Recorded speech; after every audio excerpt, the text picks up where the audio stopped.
മറ്റു വിഷയങ്ങളിൽ ഭിന്നിച്ചാണ് നിന്നിരുന്നത് എങ്കിൽ പോലും ഈ അംബേദ്കറുമായി ബന്ധപ്പെട്ട് നടത്തിയ പരാമർശം, ആ പരാമർശത്തിൽ അമിത്ഷായുടെ രാജി ആവശ്യം, അതിന് ശേഷമുണ്ടായിട്ടുള്ള രാഹുൽ ഗാന്ധിക്ക് എതിരായ ഭരണപക്ഷത്തിന്റെ നീക്കങ്ങൾ, ഇതിലെല്ലാം പ്രതിപക്ഷം ഒറ്റക്കെട്ട് എന്ന് തന്നെ മനസ്സിലാക്കണം. ഇപ്പോൾ വിജയ് ചൗക്കിലൂടെ പ്രതിപക്ഷ അംഗങ്ങൾ മുദ്രാവാക്യം വിളിച്ചുകൊണ്ട് പാർലമെന്റിലേക്ക് കടക്കുന്നതിന്റെ ദൃശ്യങ്ങളാണ്. ഇനി പാർലമെന്റ് സമ്മേളനം ആരംഭിക്കാൻ ഏതാണ്ട് 20 മിനിറ്റ് മാത്രമാണ് സമയം ശേഷിക്കുന്നത്.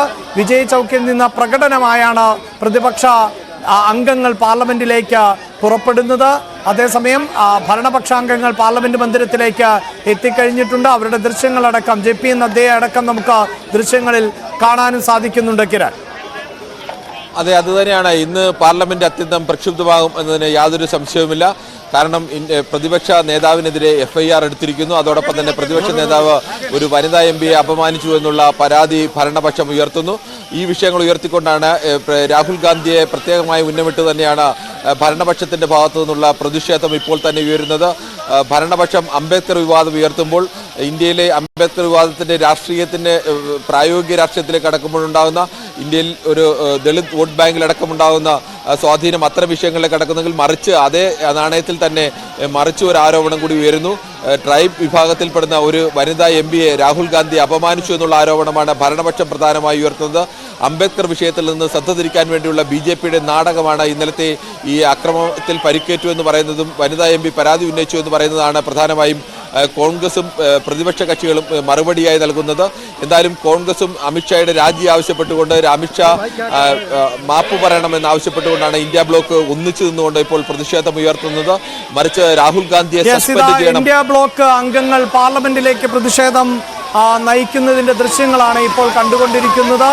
മന്ത്രിമാർ ഉൾപ്പെടെയുള്ളവർ, കേന്ദ്രമന്ത്രിമാർ അടക്കമുള്ളവർ അതീവ സുരക്ഷാ വലയത്തിൽ ആണ് പാർലമെന്റ് കവാടത്തിനകത്തേക്ക് പ്രവേശിക്കുന്നത്. ഏറെ നാടകീയമായ സംഭവങ്ങൾക്ക് സാക്ഷ്യം വഹിച്ചിരുന്നു പാർലമെന്റ്. പ്രത്യേകിച്ച് ഭരണപക്ഷത്ത് നിന്നുള്ള MP-യെ മർദ്ദിച്ചു എന്നതടക്കം, തള്ളിയിട്ടു എന്നതടക്കമുള്ള ആരോപണം പ്രതിപക്ഷ നേതാവ് നേരിടുന്ന സാഹചര്യം, രാഹുൽ ഗാന്ധി നേരിടുന്ന സാഹചര്യം. ഇപ്പോൾ വിജയ് ചൗക്കിൽ നിന്നുള്ള ദൃശ്യങ്ങളാണ്. പഴയ പാർലമെന്റ് മന്ദിരം ആണ് ഇപ്പോൾ പ്രേക്ഷകർക്ക് പശ്ചാത്തലത്തിൽ കാണാൻ സാധിക്കുന്നത്. പുതിയ പാർലമെന്റ് മന്ദിരത്തിലേക്ക് പ്രതിപക്ഷ അംഗങ്ങൾ ഇന്ത്യ ബ്ലോക്ക് ഒന്നടങ്കം മുദ്രാവാക്യം ഉയർത്തിക്കൊണ്ട് പ്രവേശിക്കുന്നതിന്റെ ദൃശ്യങ്ങൾ ആണ് കാണാൻ സാധിക്കുന്നത്. കഴിഞ്ഞ ദിവസം നീല വസ്ത്രങ്ങൾ ധരിച്ചുകൊണ്ട് ആയിരുന്നു, നീല പ്ലക്കാർഡുകൾ അടക്കം ഉയർത്തിക്കൊണ്ടായിരുന്നു പാർലമെന്റിലേക്ക് പ്രതിപക്ഷ അംഗങ്ങൾ എത്തിയതെങ്കിൽ ഇന്ന് പ്ലക്കാർഡുകൾ ഉയർത്തി മുദ്രാവാക്യം വിളിച്ചുകൊണ്ട് മുന്നേറുന്ന പാർലമെന്റ് സമ്മേളനത്തിലേക്ക് പോകുന്ന നേതാക്കളെ ആണ് നമുക്ക് കാണാൻ സാധിക്കുന്നത്. വലിയ പ്രതിഷേധം ആണ് പാർലമെന്റിന് മുന്നിൽ ഇപ്പോഴും അരങ്ങേറിക്കൊണ്ടിരിക്കുന്നത്. ഒരുപക്ഷെ സഭാ നടപടികൾ ആരംഭിക്കുമ്പോൾ ഇതിലേറെ വലിയ പ്രതിഷേധം പാർലമെന്റിൽ ഉണ്ടാകും. ലോക്സഭ, രാജ്യസഭാ നടപടികൾ ആരംഭിക്കാൻ ഇനി 20 മിനിറ്റിൽ താഴെ മാത്രമാണ് സമയം ശേഷിക്കുന്നത്.